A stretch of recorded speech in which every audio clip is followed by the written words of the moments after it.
Woohoo! Yay! So, tonight we're going to be watching possibly the greatest cult movie ever made, the quintessential cult movie.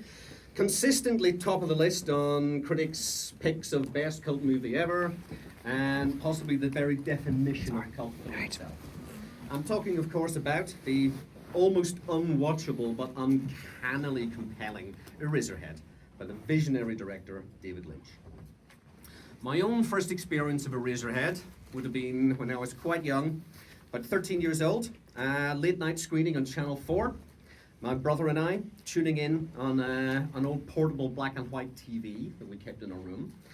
We had actually marked on the dial, the volume dial, the exact point where you could get maximum volume that could not be heard in my parents' room next door. So we were had been led into Alex Cox's movie drum had led us into an appreciation of strange films. Every week he would give an intro, and his breathy introductions seemed to infer a particular reverence for this particular lurid corner of trash culture. And we felt like we were part of a secret society. Hundreds, possibly thousands of young minds all tuning in at the same time each week. And like we were being inducted into a secret society. To be inducted into a fan club for the strange and twisted. Now, because it was black and white, we often knew that we were missing out because of watching in monochrome. I particularly remember the epiphany I had when watching Barbarella for the second time, that it was actually in glorious Technicolor, when I'd simply assumed it was a black and white 70s art French movie. But this time, we knew that this film was black and white, and we were seeing it exactly as the director had intended. We were repulsed and also completely and utterly glued to the screen. It was by far the strangest and most visceral film experience I had had to that point, and to a large extent, still. Bleak, scabrous, and full of existential dread. It is nevertheless pierced through with coruscating ethereal beauty.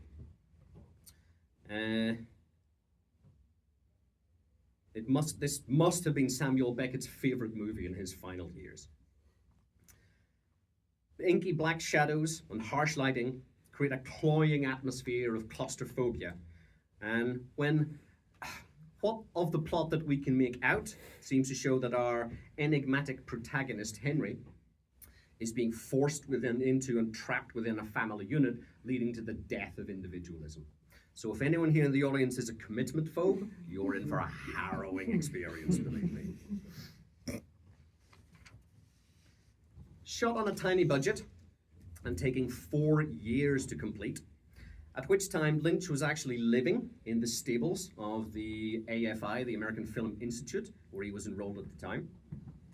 He had moved in, nobody was using it, so they just let him move in, and he had loads of rooms there. So he had rooms for shooting, for setting up his props and sets. He had an editing room, he had a room to do the soundtrack in, basically a whole studio for him just to use, and he shot over 4 years. Now, when he finally finished it and got it out to the film festivals, it was panned. Cannes wouldn't touch it, the New York Film Festival wouldn't touch it, and it took a long time for it to actually get onto the cult movie circuit and finally make a name for itself and get to the audience that it should have gone to. More about that later. So it did end up making $7 million from the box office, and nobody actually knows how much it cost. Lynch was given $10,000 as a grant by the AFI, and he put some of his own money into it, but he has never given an exact figure of precisely what Eraserhead cost to make. So, but that box office ticket certainly made that studios were sitting up and paying attention, and he became hot property immediately afterwards. So when Mel Brooks' production company had optioned the rights to Elephant Man and got a script together, a friend of Mel's suggested to him that he have a look at David Lynch, possibly gauge him, as his directorial style would match perfectly with the Elephant Man's dark Victorian aesthetic. So he sent for David Lynch and spooled up a copy of Eraserhead to play in the company's projection room. Lynch did not go in. He stood outside pacing up and down smoking cigarettes, which is what he always did when Eraserhead was being shown. He was far too anxious to actually sit and watch it. But as soon as it was finished, Mel ran out, grabbed him by the shoulders, and said, "You're a madman. You're exactly who I want to direct this movie." Okay? So the Elephant Man's critical success then led to studios backing Lynch and allowing him his own complete vision within movies. As we can see from his own production, he is very much his own man, a total visionary director that no one else is anything like. So leading to the great peaks of his career, such as Mulholland Drive and Lost Highway, and network television actually allowing him to create the unique strangeness of mesmerizing Twin Peaks and project it into American homes. Now, to return to Eraserhead, it's essentially a student film with chaotic production due to lack of funds and Lynch having to earn money doing a paper round and work around his actors' schedules. So there would often be 6 months to a year would go past where nothing was being shot, but they'd return and keep going.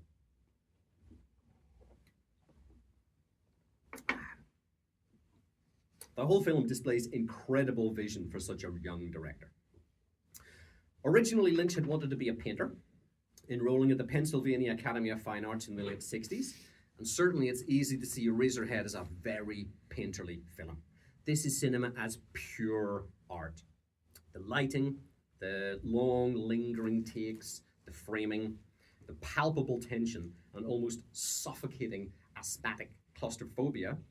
It's very reminiscent of Francis Bacon's output in the 1950s. While still at college, Lynch felt that there was something missing from his paintings. He could hear in his head a tone, a noise that went along with the painting as a counterpoint to it, and could see movement going along with that. He basically wanted to create a moving painting. So he set about making a short animation, which played on a loop, and that was what he displayed for his degree show. Now, on the strength of that, a local businessman commissioned him to make a moving painting for his own personal art collection. And he gave Lynch all the money he needed, and Lynch went off and bought himself his first proper Bolex camera. Now, he shot for 2 months solid, and then when he sent the film off to the lab, because obviously these days it's all digital, you know what you've got. Back then, you didn't know what you got until your frames were developed. So it came back and everything was a complete blur. The whole thing was a mess, nothing had worked at all. Lynch was devastated, but the businessman took the loss on the chin and told him to use the rest of the money to make whatever he wanted. So Lynch made his first personal project called The Alphabet, short film starring his wife. Now, the most interesting thing about The Alphabet is the soundtrack. So Lynch bought cheap recording equipment, which turned out it was broken, and all the sounds that were coming out were warped. Now, Lynch loved that because it suited the unsettling, disassociative atmosphere that he was going for in The Alphabet. So we can see that come up again. The most famous thing about Eraserhead is its soundtrack. These drones, industrial noises, and extreme claustrophobia that comes out of that has all come from that idea of this original Alphabet film and the way Lynch did the soundtrack for that. The lighting design and even the industrial shape of the lights in Eraserhead, it's extremely distinctive, and it comes out of Lynch's vision of Philadelphia, where this was shot, as being a crumbling industrial city choked with smoke and oil. He was fascinated by all these industrial processes. The lights consistently buzz and flicker and spark in the background. Now, this makes us uneasy. We do not normally stop to think of something like an electricity supply as being something that can be stopped or taken away from us at any time, an industrial utility. But in Lynch's world, the rug is pulled out from under us. There is no safety net. So, How does a movie become a cult? A director cannot start out to make a cult. It's the audience that grows it into that, okay? The people who are passionate for it. So in 1970, Ben Barenholtz, who ran the Elgin Theatre in New York, he started the midnight movie circuit by starting to show Alejandro Jodorowsky's El Topo at an exclusively midnight-only screening. So he had seen this film in the Museum of Modern Art, and he decided it was perfect for this idea of deliberately screening controversial movies at this time to attract an audience. Freaks and weirdos, basically what he wanted to do. So it was advertised by a single line of text in the local newspapers.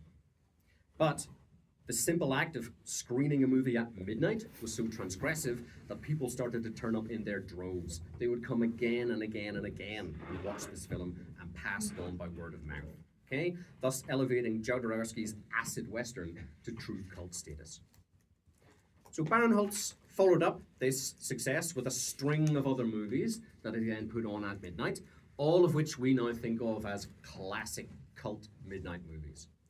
Night of the Living Dead by George Romero, The Rocky Horror Picture Show by Richard O'Brien, Pink Flamingos by John Waters, amongst others. So after Eraserhead was accepted and shown at the Filmex Festival in 1977, Barenholtz put it on the midnight stint at the Elgin.